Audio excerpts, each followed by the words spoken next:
But the weird thing is it's easier to keep in touch with people because of all, your Facebooks and emails and stuff. So you kind of have a better idea of what everybody's doing. But everybody's man, think about it. Like, people must think that of us to some point now. Like, a lot of people would have watched, like, Lewis and Simon playing Minecraft and stuff when they were, like, 13. And now that they're, like, 19, they might come back and be like, fuck, they're still doing YouTube stuff. I can't believe it. All this time I've got hair all over my dick now. I didn't have any back then. And a lot's changed for me. And these guys are still doing the same shit. Can't believe it. Yeah. I'm totally into vaping and choking now. And, I've changed a lot. I had a whole ordeal where I survived a plane crash and made my way through the Amazon forest. I get out, I load up YouTube, and there's Lewis and Simon playing Minecraft again. Jeez, nothing changes. Oh man. Shit. I'm in Bristol next week. I'm in Bristol next week. I'm coming down on Monday. So we'll record the podcast from Bristol next week. Yeah, it could be on the road. That'll be sweet. I'm looking forward to that. Let's have we got a bodega? We have a bodega. A bodega? A bodega? We do. The bodega? We do. It's a longin'. It's a 2.5 pager. Okay. They're normally 2 pages. I try to keep them to 2 pages, which is kind of tricky, but I've made it 2.5. Let me adjust myself slightly here. Okay. Bodega. I'm ready. Part 19. What about 19-Orino? How about adding Orino to the end 19-Orino. Sweet. Kaitos had been born, for want of a better word, on the planet Sigil, at the same time as all the other Sigilese beings in the galaxy. All the Sigilese that had ever been or would ever be were created then, in a single moment, fully formed and conscious. One moment the universe wasn't there, the next it was, and the Sigilese were too. All their houses, roads, a sewer system, socialized medicine, and education, and really good internet. It was like Sweden suddenly existing. It was this infinitely unlikely double event that led the Sigilese to believe that they were special, extremely special. So special, in fact, that their creation was even less likely than the creation of the universe itself. Imagine a cake suddenly popping into existence out of nothing. That's pretty unlikely. Now imagine that same cake popping into existence, covered in icing and sprinkles and the words, "Good luck in your new job, Steve, love Mum," written on it. That's even less likely. The Sigilese were the icing on the cake, and they knew it. This also asks some pretty big questions. For example, what the flav?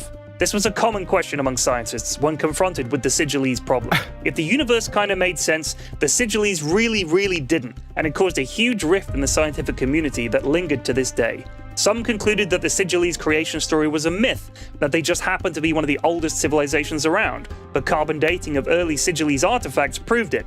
They were as old as the universe, to the nanosecond in fact. Because of their self-appointed status as the most improbable and therefore most important race around, the Sigilese were almost insufferable in their egotism. Some people were proud to be tall or strong, some were proud of their race's grand history of conquest or exploration.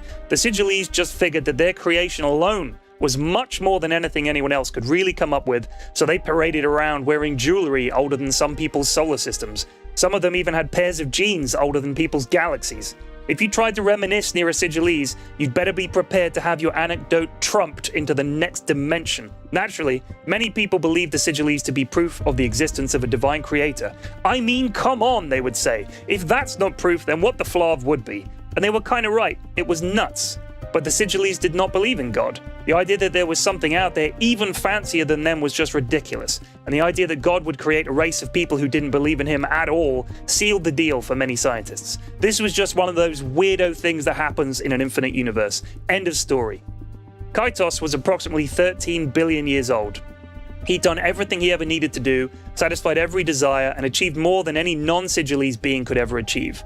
The list was so long it would take around 1 billion years just to read it. Kaitos, of course, had spent 1 billion years around 5 billion years ago, running through all the things he'd ever done and recording this on a series of long-life crystal storage devices. But the crystals had decayed around 1 billion years later, and he just couldn't be flaved to start again. He'd also realized no non-Sigilese would ever live long enough to read even 1% of what he'd written down, so what was the point? And so, like all old people, Kaitos had started volunteering a lot. He had the free time, he didn't need money since his bank account had 13 billion years worth of interest in it, and his kids were so grown up they were older than 90% of the known universe. When that young pup Bodega had approached him asking for help, Kaitos had said yes instantly, even though what Bodega had asked him was so trivial to Kaitos that it barely deserved his attention. The late-era Kaitos turned no friend down, no matter the request. It was hard enough to make friends anyway when you knew you'd outlive them by billions of years, so he clung to the ones he did have. As requested, Kaitos parked in his unbelievably cool ship in Krem Slum Dump's home system, Gurk, in orbit around the lush green Gurk 1. Krem wasn't home, but Majesta was, and Kaitos was the one who had introduced her to Bodega. He was here to clear the air between the two errant lovers, since it was too dangerous for Bodega to come to Gurk himself. Kaitos reached out with his mind, knowing Majesta would hear his thoughts. Within minutes, a sleek blue vessel span up gracefully from the planet below and positioned itself alongside Kaitos' ship. Majesta materialized on his bridge a moment later. "You don't need the ship, do you?" he asked her. "No, of course not, but I like the ceremony of it," she said, looking around and smiling. Kaitos admired her perfect beauty. She was tall yet delicate. Her hair was so thick it looked like a few dozen birds could easily nest in it. Her breasts and buttocks seemed locked in a battle to outdo one another, and her face was so perfect it was hard to look directly at it. Warm and loving, but also aloof and haughty. When she smiled, it seemed that no other achievement was worth striving towards. Kaitos had long ago given up on love. He'd had trillions of lovers, but Majesta, she was something else. Naturally, Kaitos would wait until after Bodega had died before making a move, and he'd wait a good few millennia after that just to be polite. "Do your psychic powers work on me?" asked Kaitos playfully. He knew full well that Sigilese minds were impenetrable. "Only when you want them to," she said distractedly. "I'm here because," began Kaitos, but Majesta silenced him, pressing a perfect finger to his lips. "I know. Bodega's mind is open to me, and I sense his every thought and every action, unfortunately." "He does love you, doesn't he?" asked Kaitos. Majesta began walking around Kaitos' ship, running her hand over its ridiculously ergonomic surfaces. "Kaitos, you're older than I am, but we share something. A curiosity that extends beyond our powers, or in your case, your longevity. Bodega loves me, of course, but he's very confused." "He is, and I am too, actually," said Kaitos, frowning. "Tam was a mistake. Our child wasn't. Bodega didn't want children, and I did." "What about Krem?" asked Kaitos. "I'm seeing where that goes for now. Bodega sees people through their actions, as most do. I don't." She stood with her back to Kaitos, staring at Gurk 1 through the viewport.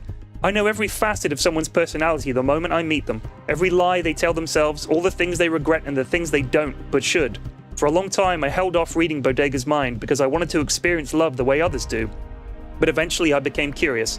One night while he slept, I journeyed into Bodega's mind, and what I found was, well, it scared me." "What was it?" asked Kaitos, genuinely intrigued for the first time in around 15,000 years. "That's private," said Majesta, admonishing Kaitos with the gentlest of glances that still crushed his spirit more deeply than the time he'd accidentally landed his ship on a Dildonian school bus. "I must know," he said, taking a half step forwards. "I will not tell you, save to say that the universe and Bodega have much in common. I knew that the more time I spent with Bodega, the more I'd become lost in his complexities. I wanted to spend time with more simple men, to enjoy their lack of depth." "That seems awfully unfair," said Kaitos, sitting down in his chair and tapping in a new course. "You're leaving?" asked Majesta. "I came here for my friend, to ask why." That's what he'd requested, just that. "Ask her why," said Kaitos, turning in his seat to face Majesta. Looking up at her this way made her seem so imperious and alluring that Kaitos decided to shave a millennia or two off his polite waiting time. "I asked why, and the answer I will return with is that Bodega is too much for you. You can't handle that man," he said. Majesta's face contorted into something like anger for a moment, so subtle that Kaitos almost missed it. She vanished from the bridge, and her ship blasted back towards the planet's surface. Kaitos would return to Bodega with a message. He would tell Bodega that, eventually, she would be his again. No woman can resist a man she cannot change. The end. Nice. Oh my god. Oh god. I love Lewis's string of reactions. Oh my god, that was a good one, man. That was really good. I like that a lot. It's excellent.